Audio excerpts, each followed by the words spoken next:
próximo hay elecciones al Parlamento de la Unión Europea que va a condicionar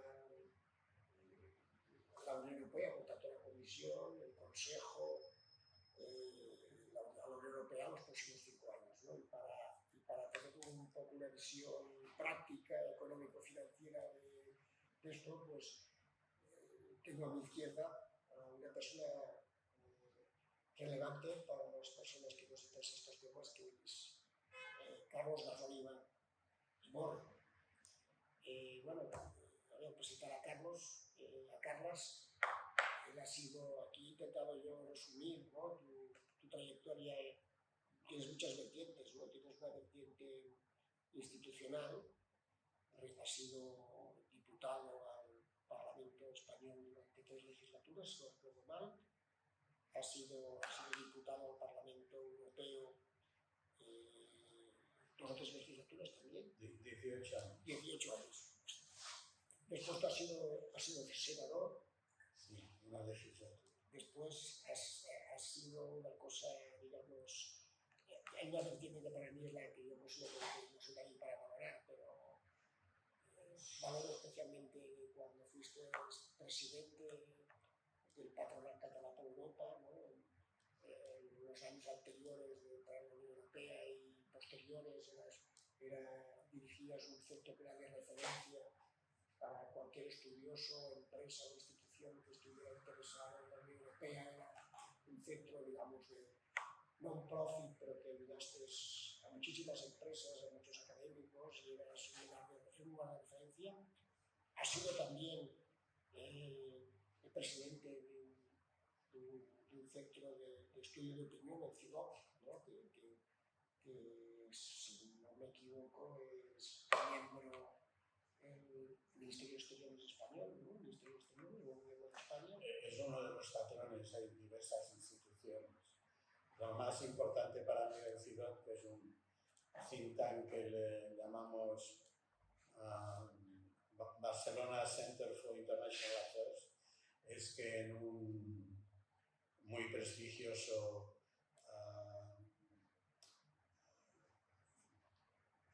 centro que analiza las posiciones, es el Shanghái de la universidad, pero de los think tanks en el mundo, que es de Pensilvania, ocupa el puesto 32 de los mejores think tanks del mundo, con la excepción de los norteamericanos, que tienen una valoración aparte. Y somos, el CIDOC es el mejor de la Europa del Sur, incluida Francia. Y que además que los documentos que está radicado en Barcelona y de los documentos que hace siempre son para lectura, ¿no? Ha sido presidente de la Liga Europea de la Cooperación Económica, que es un conjunto fundamentalmente de la ideología liberal, un poco liberal, ¿no? Eres miembro de la Fundación Jean Monnet, eres miembro del Comité Científico de European Technology Association, ¿no? Y, bueno, realmente tienes toda una trayectoria, ¿no? Tú has vivido en primera línea con la Tratado de España en la Unión Europea, has vivido el tema del euro y sufres y disfrutas con todo lo que pasa en la Unión Europea, ¿no? Entonces, bueno, además tienes otra vertiente como académico, ¿no? Como académico, ¿no? Has sido profesor mío, has sido tanto profesor de la Universidad Autónoma y en la Ponferrada, ¿no? Si no recuerdo mal, de Economía Industrial, ¿no? En la Autónoma era profesor de Economía Industrial, en la Pompeu Fabra, en mi vertiente académica, cuando dejé el Parlamento Europeo, durante 14 años fue profesor conferenciante de integración europea en la Pompeu. Entonces, a ver, yo había pensado por la amistad que nos profesamos y fundamentalmente porque pensábamos hacerte 3 bloques, ¿no? Evidentemente estas siempre son intervenciones cortas, ¿no? Un primer bloque sería un poco los retos políticos e institucionales de la nueva legislatura, los Comisión, que pasa al Consejo. Un segundo bloque era fundamentalmente ver estos temas de acuerdos de doble comercio internacional y el tema de ampliaciones, que no puede pasar con ampliaciones, y un tercero ya sería más económico práctico de ver todo el tema de las reglas fiscales, qué cambios se pueden producir, si esto puede influir o no, aunque sea ambientalmente, en el Banco Central Europeo, o sea, cómo la política nacional en España se puede estar condicionada, ¿no? Por lo que pueda pasar. Pues vamos a hacer el bloque, ¿no? Un poquito, ¿cómo lo ves?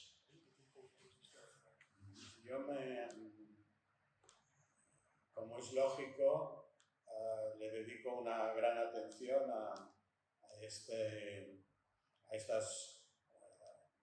al enfoque o los enfoques que pueden haber delante de estas próximas elecciones al Parlamento Europeo, que tendremos aquí el domingo 9 de junio. Y recojo algunas opiniones recientes que creo que son válidas.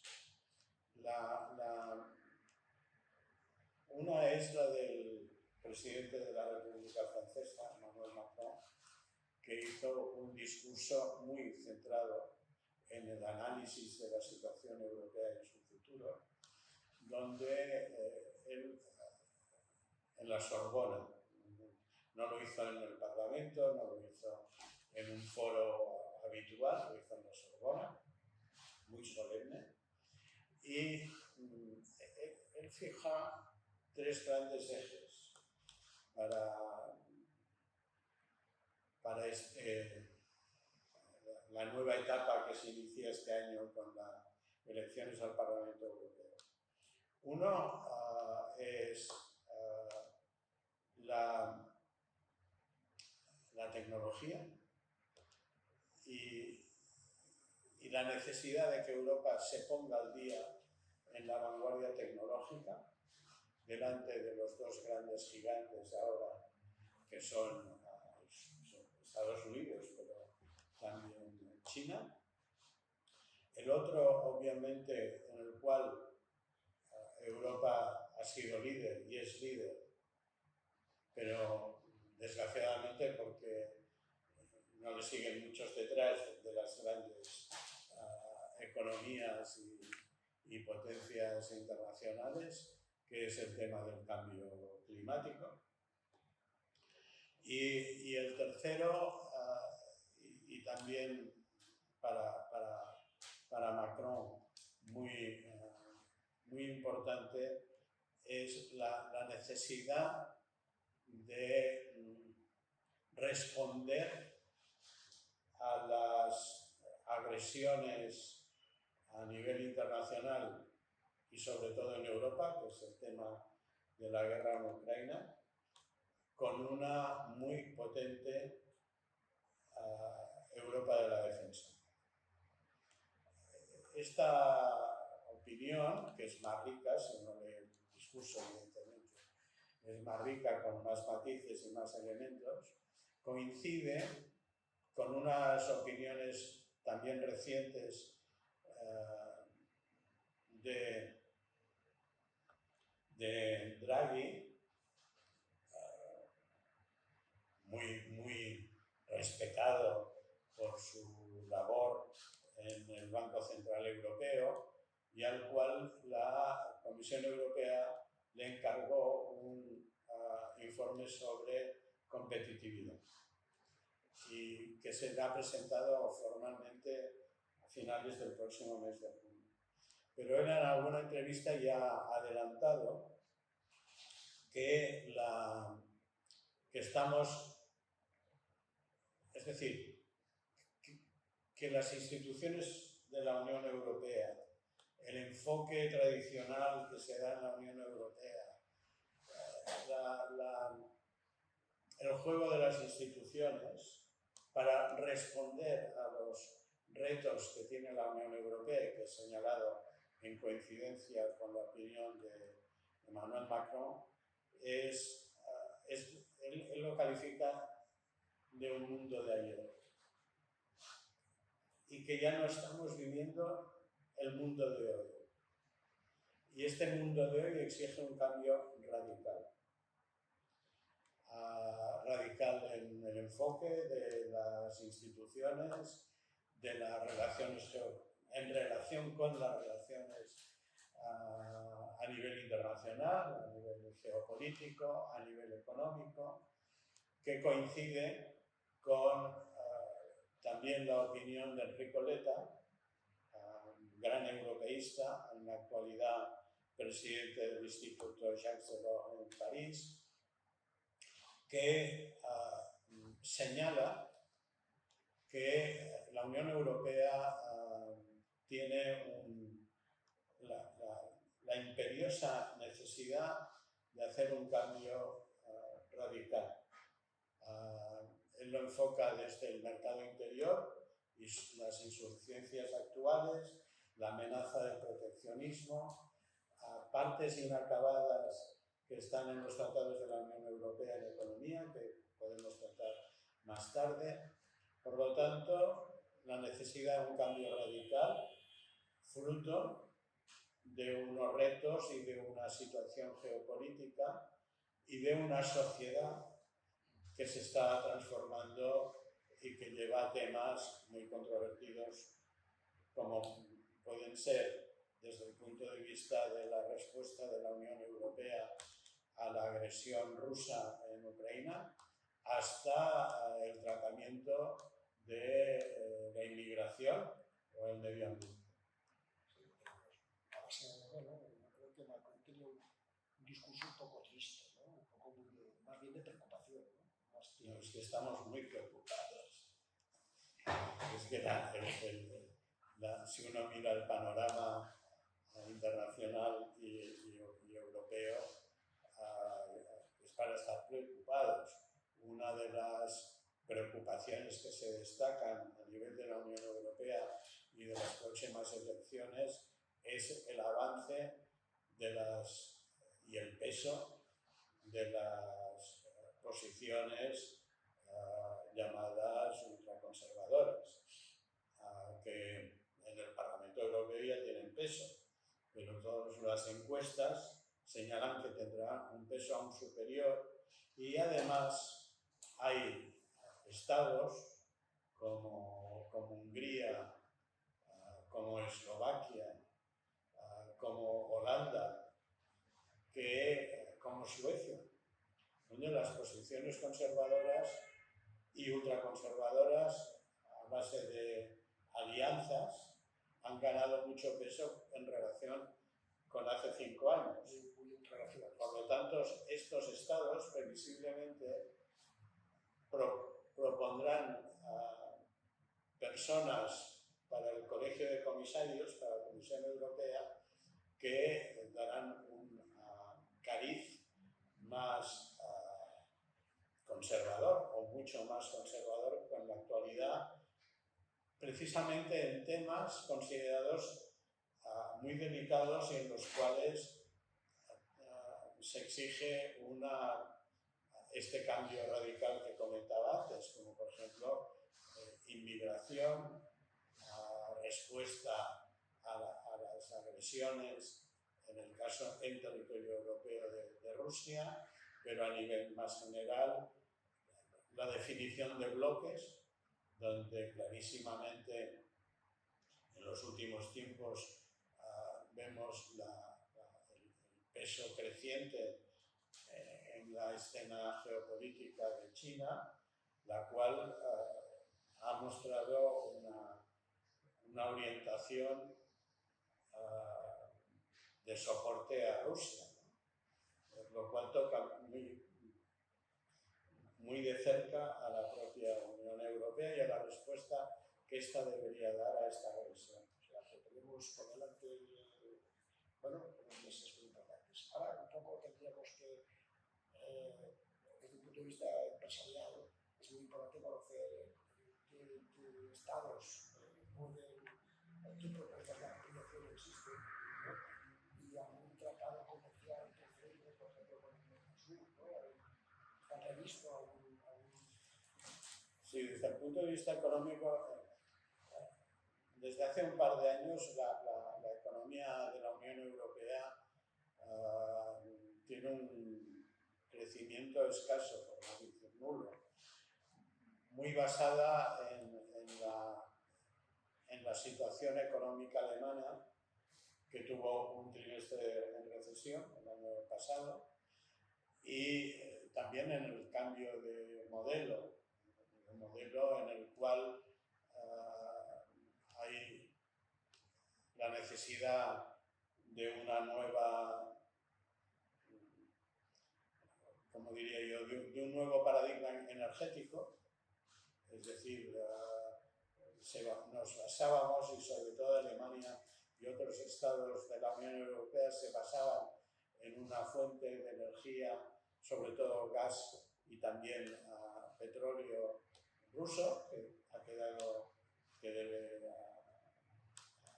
la agresión rusa a Ucrania ya no es posible. Por otra parte, y por lo tanto hay que hacer toda una reconversión energética en la Unión Europea, que es básica. La otra, como se decía antes, el retraso tecnológico, que exige un esfuerzo por fomentar precisamente la adaptación a las nuevas tecnologías, de las cuales la más reciente y problemática es la inteligencia artificial. Y por lo tanto, por eso hay este informe. La Comisión Europea encargó a Mario Draghi este informe sobre competitividad, porque los niveles de competitividad en la Unión Europea en relación, vuelvo a China y a Estados Unidos, son muy preocupantes.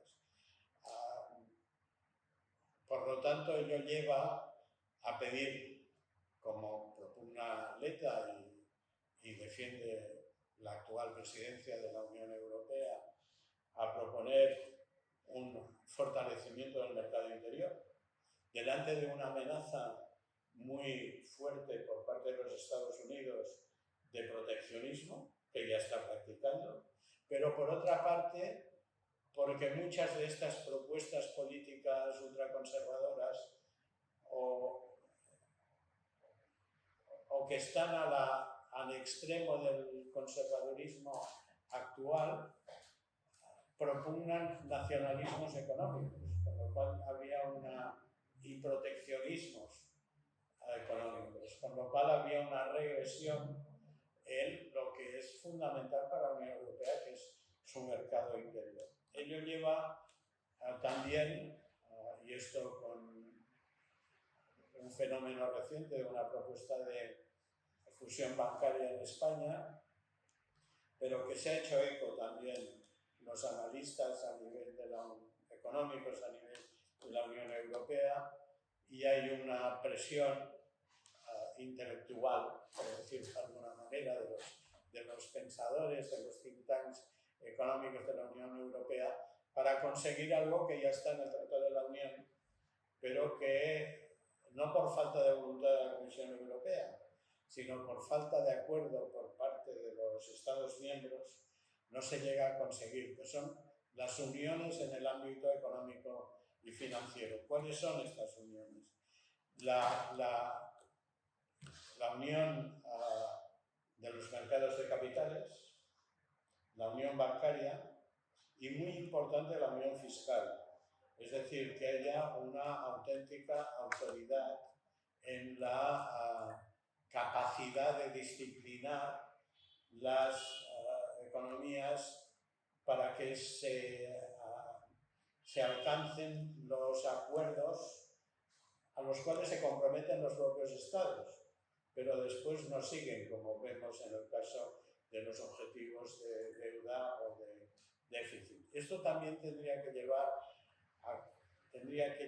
a un tesoro europeo, cosa que en parte con la respuesta a la COVID, con el EU New Generation, se consiguió, que es la capacidad de la Unión Europea de emitir deuda y de tener impuestos, un sistema impositivo a nivel europeo.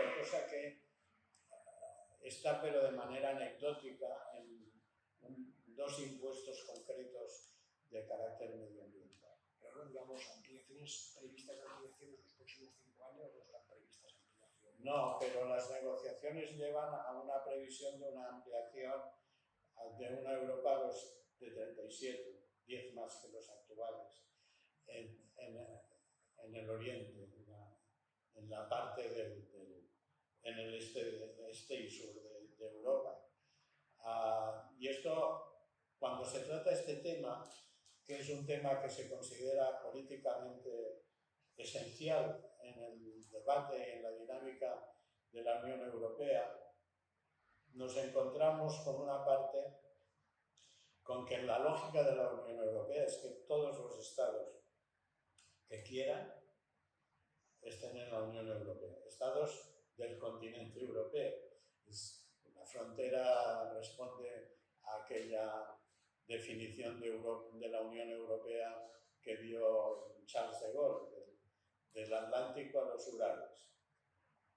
Y son estados que muchos de ellos están disciplinando institucionalmente, socialmente, políticamente, económicamente, para poder ser miembros de la Unión Europea.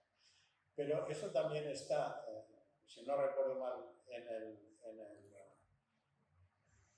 el discurso de Macron, que es favorable a la ampliación, pero al mismo tiempo, lo que dice Macron, y en esto hay un gran acuerdo, es que las actuales instituciones europeas no pueden funcionar con la ampliación. Por lo tanto, se habría de contemplar que en este nuevo periodo, en estos nuevos 5 años que empiezan con las elecciones del Parlamento Europeo, el propio Parlamento Europeo, la Comisión, el presidente de la Unión Europea al final, ya con las negociaciones que hay, al mismo tiempo se enfoque la reforma de la Unión Europea a fondo, muy a fondo, y sobre todo el sistema de gobernanza, el sistema de tomar decisiones, el sistema, cómo se definen las mayorías absolutas y las mayorías cualificadas, es decir, en definitiva, la gobernanza europea. Tiene que ser, modificarse muy, muy a fondo. Ahora la gran discusión es las nuevas reglas fiscales, si el Banco Central Europeo relaja o no relaja los tipos de interés, una posición más o menos beligerante para ayudar a la economía del Banco Central Europeo. Evidentemente estas elecciones no condicionan la política del Banco Central Europeo, pero el ambiente nos lleva un poco a cómo lo ves el tema de Alemania. Empezamos a tener algún signo positivo, ¿no?, sobre la economía alemana. Bien. Sí, la verdad es que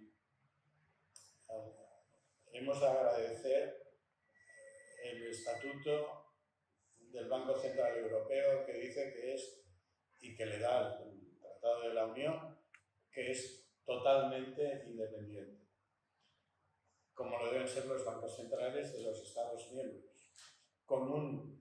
Y el Banco Central Europeo tiene un objetivo, uno fijado, que es la estabilidad de los precios, la estabilidad monetaria. Esto lo ha de seguir siempre. ¿Cómo hacerlo? Ahí está, delante de alguna crisis. Mario Draghi se ganó la confianza y el respeto y puso las bases de la recuperación después de la gran recesión del 2008-2010, porque dijo: utilizaré todos los medios que están en mi mano, lo que se llama el bazooka, lo cual quería decir que emplearía medios no pensados, por ejemplo, la compra de deuda pública de los Estados miembros. Y alguna privada también, ¿no? Y las privadas. Pero el Tratado de la Unión prohíbe comprar deuda de los Estados miembros, pero no prohibía comprar la deuda secundaria, la deuda de los Estados miembros en los mercados secundarios, que es lo que hizo Draghi junto con una política de compra privado importantísima para evitar el estrangulamiento financiero de economías y de empresas o grupos de empresas absolutamente fundamentales para la buena marcha de la economía. La posición este año 24 se ha acabado el paréntesis que vino con la crisis de la pandemia para no tener que obedecer los objetivos de deuda y déficit. Estos objetivos se han vuelto a implementar. Por lo tanto, los Estados miembros que están dentro del Eurogrupo, dentro del mercado europeo, deben ajustarse a la norma del 3% de déficit y del 60% de deuda. Muchos de ellos, y algunos de ellos muy importantes, como son las tres economías más importantes después de la alemana, que son Francia, Italia y España, estos tienen una deuda por encima del 100%. Por lo tanto, es imposible que en el corto plazo se haga. Pero sí es más fácil, y parece que será posible entre este año y el próximo, que se cumple el objetivo del 3% del déficit. Por lo tanto, lo que se ha acordado, contrariamente a la rigidez de la posición de los llamados países frugales, que son Alemania, Holanda, Austria y Dinamarca y Finlandia, lo que se ha logrado es y vista la lección de las consecuencias de esta disciplina rígida que se aplicó después de la Gran Recesión, que llevó a la intervención también financiera en España, pero total en Italia, Portugal, en Irlanda, Portugal y Grecia. Es que se da a estos estados un periodo de 4 años para adaptarse, pero bajo supervisión de la Comisión Europea, que puede volver a penalizarlos. Y en base a que este año se ha de presentar el mes de octubre, todos, España también, digamos, España porque tiene una deuda superior al 100%, para estudiar la viabilidad de este programa será vigilado, examinado y controlado por la Comisión Europea, que será la nueva Comisión Europea. Por lo tanto, aquí hay también es muy importante el tipo de parlamento que salga, porque este parlamento condicionará la Comisión Europea y los resultados o la posición de los Estados miembros más reacios a permitir una flexibilidad en la obtención de los objetivos fijados. Empezamos al principio, ¿no? El nuevo Parlamento, la nueva Comisión, el nuevo Consejo va a condicionar la rigidez, o más o menos rigidez, la aplicación de las normas fiscales, ¿no? Y por otro lado, lo que es razonable es con la información que disponemos, ¿no? Tanto porque la inflación, hemos pasado de una inflación muy alta a una inflación que ya se empieza a aproximar a lo que sería lo deseable, y más que esta economía alemana sigue estando un poco achuchada, pero bueno, empieza a respirar. Lo natural es que el Banco Central Europeo pues también tienda a relajar el coste Sí, la inflación está en el 3%, 3 y poco por ciento para este año, pero el objetivo es el 2%. Por lo tanto, como dijo la Christine Lagarde, la presidenta del Banco Central Europeo, no puede bajar la guardia, porque el objetivo principal, insisto, el único, es la estabilidad de precios. Y esta estabilidad de precios aún no se ha llegado. Lo que sí es posible, y se da, no diré por descontado, pero se cree de manera muy generalizada que a partir del próximo mes de junio, el Banco Central Europeo vaya rebajando en 25 puntos y luego tal vez 50 la tasa actual de interés que fija el Banco Central Europeo. O sea, lo razonable es que en el caso español, como tenemos esta deuda tan abultada y que además ha crecido tan rápidamente, más lo razonable es que nos olvidemos de bajar los impuestos, mande quien mande, ¿no? Porque tenemos que cumplir, independientemente de la presión que se haga en del Parlamento, y lo razonable es que aquí a final de año tengamos una cierta tendencia a la bajada del tipo de interés, ¿no? Esto sería un poco lo razonable. También parece que la parte fundamentalmente de Alemania, pues lo peor de su situación económica parece que empieza un poco a despuntar, ¿no? Lentamente, ¿no? Sí, se da un crecimiento que no llega para el 24 y para el 25. En este año no llega al 1%, el año pasado será un poco superior al 1%, por lo tanto el riesgo de recesión parece ser que se ha superado. Para España le ha ido bien la inflación por la recaudación fiscal y le ha ido bien por el mayor crecimiento que le ha permitido rebajar la deuda. Pero aún continúa, insisto, por encima del 100%. Pero evidentemente ha de someterse a la disciplina que he comentado, de llegar al 60% de deuda y 3% de déficit. ¿Era 60 o 70? 60. 60. Por lo tanto, 60 es una cifra que parece imposible, ¿no? Muy pocos. Bueno, hay algunos estados que no están. Bueno, por eso se les da este margen de 4 años para hacer la adaptación. Pero es evidente que se impone una disciplina.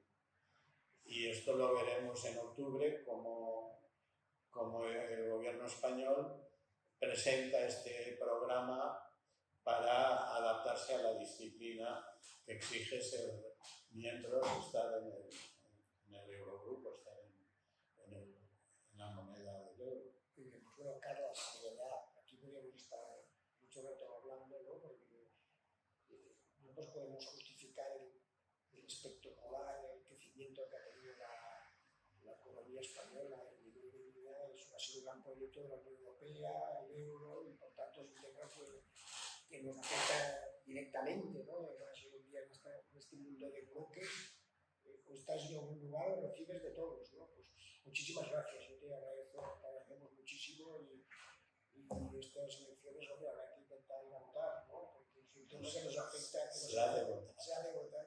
Es obligatorio. Porque los que nos dedicamos sería irresponsable, además, en unas elecciones donde hay tantos temas que condicionarán nuestro futuro, a quedarse en casa, ¿no? O sea, hay una cosa que se dice siempre, pero que a veces no lo decimos por no somos conscientes, que prácticamente todas las normas que condicionan la vida económica nacen de una directiva o un reglamento comunitario, o sea, decir que ahora cada vez más importante es... Pero se ha evaluado en el 80%